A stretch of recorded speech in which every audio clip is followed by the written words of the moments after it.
Welcome to Comics with Dan.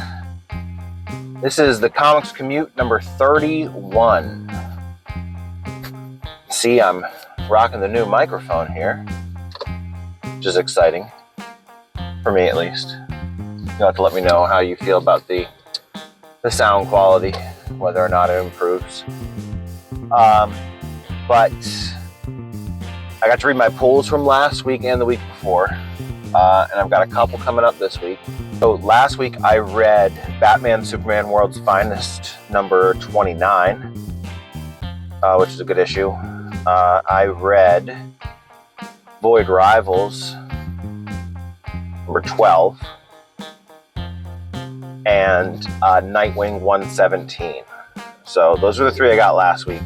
And then upcoming this week I have Helen of Wyndhorn number 4, which I'm excited for. I have Absolute Power number 3, which is just one of the coolest covers I think I've ever seen. It's an awesome cover. And I'm also pulling Batman Scooby-Doo Mysteries number 9, which it's cool that we're already on issue 9 of that. But all right, let's dive in. So, Batman Superman World's Finest number 29. It's really cool that we're getting this far into it. It's a little disappointing to see some takes online that the series won't last long without Dan Mora on it. And I personally disagree, especially after seeing this issue, especially because Gleb Melnikoff crushed this one. I thought that his art was great, and Tamara Bonvillain's still on colors, right? And so while I love Dan Mora, he's quite possibly my favorite artist out there right now. Tamara's the one that I think is providing more of the retro feel. You have the costume design coupled with her color choice is just it's perfect, really. I think that the series could still go on for a long time. And really, I would prefer that even if, Mark Waid goes off and Bonvillain goes off, that they just start with a new creative team and keep the numbering, right? Because I'm, to be honest, a little tired of the renumbering that goes on. So that's what I would prefer. But either way, this issue was very good. It was the Batman, Superman, and Wonder Woman, their first, adventure together, which takes place on Themyscira, and it's a murder mystery of sorts, which is just watching Batman and Superman go in there, and Superman use his powers to scan for fingerprints, and then Batman asking the questions and trying to find leads is just that was to me quintessential World's Finest. Those two working together to, put together a case, right? I would love to see more just one shots like that. I think that could be, a series on its own, really. I know that they've been going for the little more outlandish thing, grounded, in this series, which I have no issues with that. I just, if we're for these little one shot, and we call them filler, right? I don't want to say filler, but that's in a sense what it is. These little filler one shots, I would love to see them just be hardcore detective stories. I think that would be great. I read Nightwing 117, which is the second to last issue of Tom Taylor and Bruno Redondo's run. A lot of people were upset about the quote-unquote reveal that Tony Zuko had actually been trying to kill Dick Grayson, which again, I don't think that solidifies it. Unless I'm forgetting something, but I think that I just don't think it's as big of a deal as everyone's making it out to be. I also don't think that it's the big has the big wow factor that Tom Taylor thinks it does. So I don't think it's this awesome, cool reveal, and I also don't think that it's this terrible, horrible thing either. It's sort of a nothing thing to me.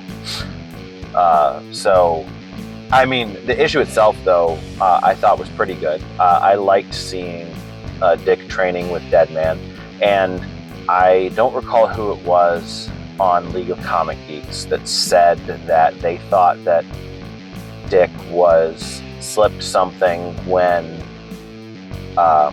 he met Shelton Lyle in Nightwing 105, I think, the point of view issue.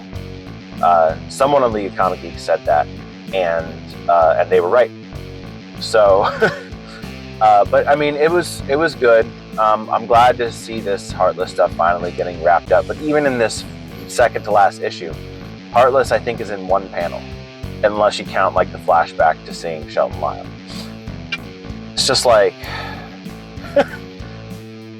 he's just, I don't know. We'll see how this last one goes. I don't know what the page count on it is, so I don't know if it's going to be a little more.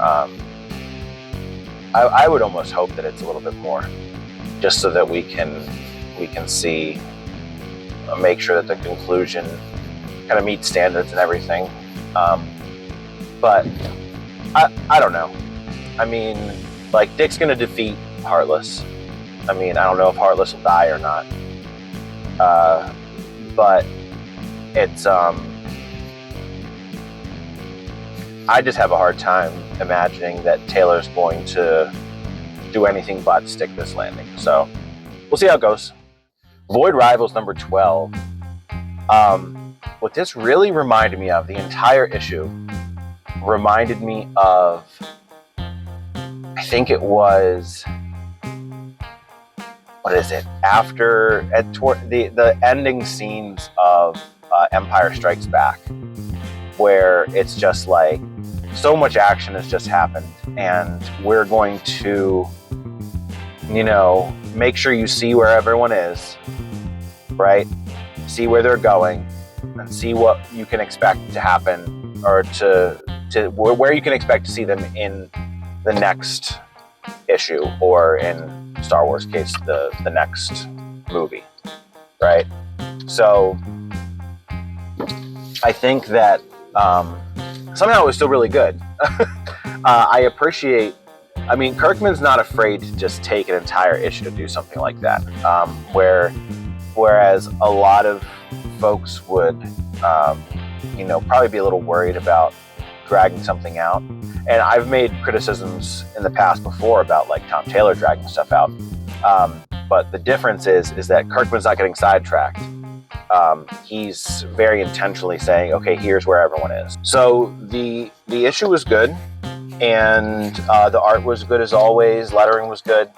But it was definitely some, like, wrap up what had happened and kind of point you in the direction of what's happening next. Which, sometimes that's necessary. Definitely wasn't very action-packed. I think I ended up giving it like 4 out of 5 stars, just because I can appreciate that. At the same time, not a very memorable issue. Not like the one where we find out that the gems on their heads are energon ports, which is just insane. So those are the books that I read this past week. I didn't read anything outside of my regular pulls, except I did read Flash Gordon number 2 and Flash Gordon Quarterly, and Something is Killing the Children number 40. But I'll be having separate reviews on those. I already have the Something is Killing the Children review up, and and I also read The Autumn Kingdom from Oni Press, which was pretty good. So I have a review up on that as well. I actually had some microphone troubles with my new microphone on my way to work. So now this is the rarely before seen commute home. that I'm going to talk about the books that I have upcoming this week. And I'm pretty sure what happened before is that one of my microphones ran out of battery. I don't know how much battery this one has, so we are going to make this fairly quick. I have upcoming Helen of Wyndhorn number 4 from Dark Horse, and I'm very excited for that one. Bilquis Evely, just fantastic art so far in this series. She's honestly, between this and Supergirl and her work on Detective Comics, which I think she does have a little bit of work on Detective Comics, is just so phenomenal. She's just establishing herself as one of the best in the industry. So good.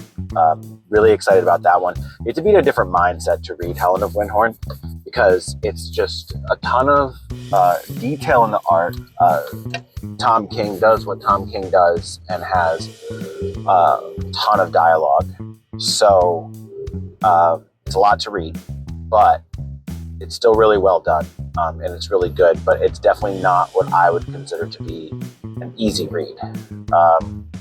So I still highly recommend the series.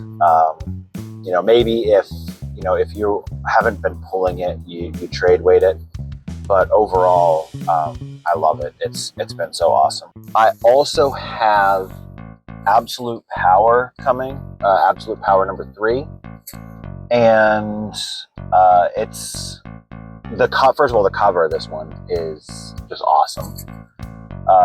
It's definitely at least inspired by that famous Wolverine cover where he's showing off his claws, and I'm pretty sure that it's the Hulk reflecting them.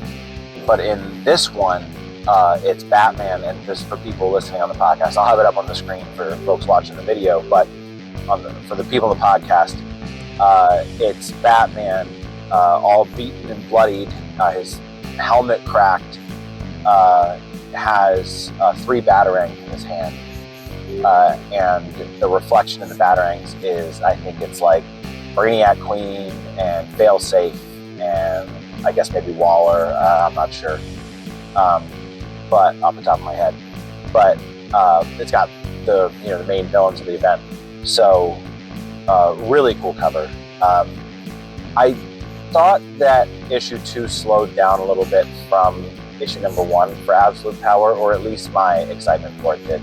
Obviously, there was a lot that happened in issue number 2, but it was fine. It was a lateral step in my opinion.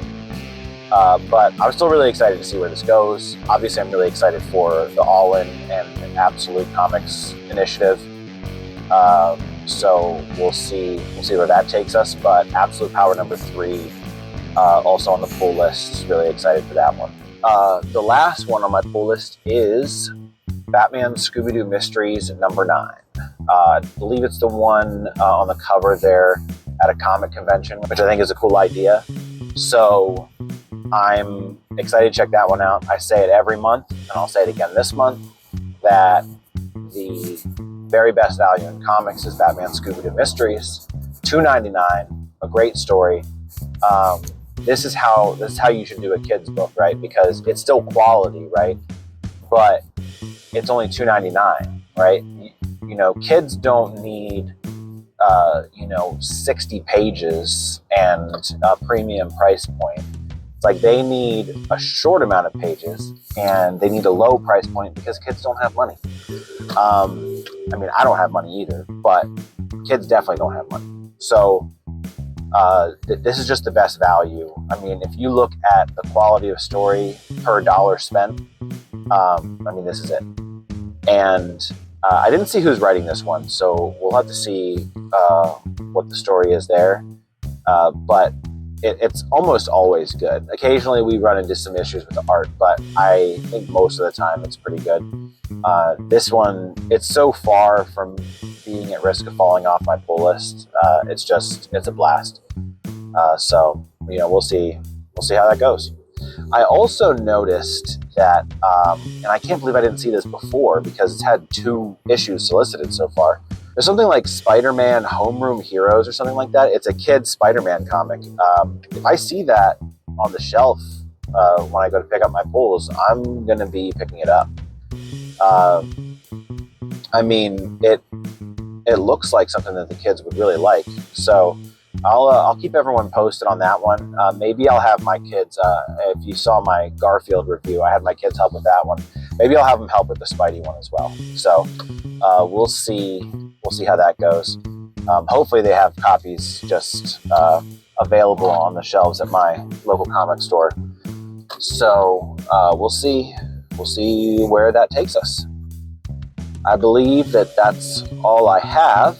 Tried to keep it a little brief on the second half there because I'm not sure where my microphone battery is going, and I wanted to keep the sound quality consistent throughout. So make sure you like the video, make sure that you subscribe, check out my other videos here, and thank you so much for watching.